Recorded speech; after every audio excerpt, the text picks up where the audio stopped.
हाँ हुई। ओह, इसीलिए नई शोखी, ये नया अंदाज। ओके, सपना ने क्या बताया? सपना ने सब कुछ बता दिया। तुम्हारे प्रेम के बारे में, उन जगहों के बारे में जहां तुम दोनों बाहों में बाहें डालकर घूमते थे। उन दिनों की बातें भी बताई जो तुम दोनों के लिए आते बहुत देर से थे और जाते बहुत जल्दी थे। और तुम्हारा वो लंबा चौड़ा लव एग्रीमेंट, उसकी बड़ी बड़ी तमाम शर्तें। सपना ने मुझे सब कुछ बता दिया। अच्छा, उसने अपनी शादी के बारे में कुछ नहीं बताया? उसने ये नहीं बताया तुम्हें कि एग्रीमेंट की मुद्दत खत्म होने से पहले ही वो किसी पैसे वाले बास्टर से शादी कर रही है?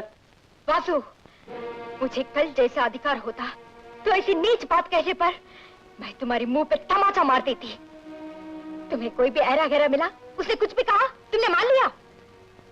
जिस आदमी को तुम मैंगलोर में मिले थे वो सपना को चाहता है, लेकिन सपना उसे नहीं चाहती। Well, that makes no difference. That makes all the difference. जमीन और आसमान का फर्क पड़ता है, जैसे कि तुम में और सपना में है। सपना तुम्हारी तरह कमजोर नहीं है। वो ये एक मिनट भी तुम्हें नहीं भूली। वो बेचारी तो तुम्हारे इंतजार में एक एक दिन गिन रही है, एक एक क्षण गिन रही है। तुम इतना ही बता दो, तुम्हारा एग्रीमेंट कब खत्म होता है? तुम्हारी दोबारा मिलने की तारीख कौन सी है?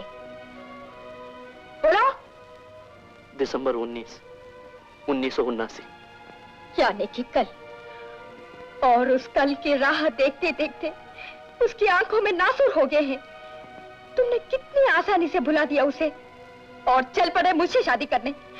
सुना है एक बार सपना के कहने पर तुम नदी में कूद गए थे, इसलिए कि उसे मझधार में छोड़ने के लिए। संध्या, संध्या, तुम जानती हो जब मुझे आवेश आता है तो मैं आगे पीछे कुछ नहीं सोच सकता। यही मेरी कमजोरी है। लेकिन इस तरह की बात पहले कभी नहीं हुई थी और ना ही मेरे आवेश ने इस तरह कभी मुझे धोखा दिया था। उस दिन मैंगलोर में मैंने जो सुना वो सच है या नहीं है, सपने से सीधा जानने का तरीका भी नहीं था मेरे पास। जानने की जरूरत भी क्या थी? क्या तुम एग्रीमेंट की मुद्दत खत्म होने तक नहीं रुक सके? यही प्रेम है तुम्हारा?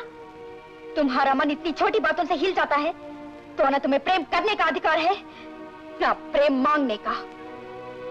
संध्या, तुम ही बताओ, अब मैं क्या करूं? वो भी मुझे बताना होगा। ये लो गोवा का टिकट, तुम अभी चले जाओ। इतना कुछ हो जाने के बाद? शुक्र है वो होने से पहले ये हो गया, इसीलिए मैंने शादी के कार्ड रोक दिए थे।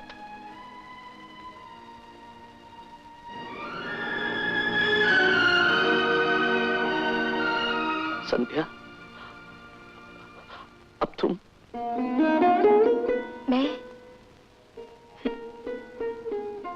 मैं ही रहूंगी। मेरी तन्हाइयां पहले भी मेरे साथ थी, अभी मेरे साथ रहेंगी। किसी का कोई नुकसान नहीं होगा। सच्चा प्यार जीत जाए, इससे ज्यादा क्या चाहिए?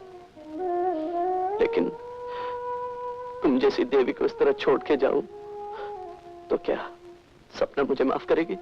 सपना को ये सब मालूम हो तो ना। तुमने सपना को कुछ नहीं बताया?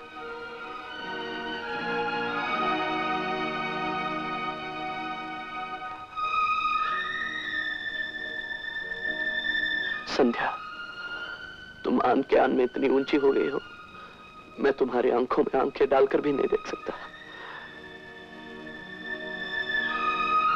अच्छा, बनी साहब कहाँ है?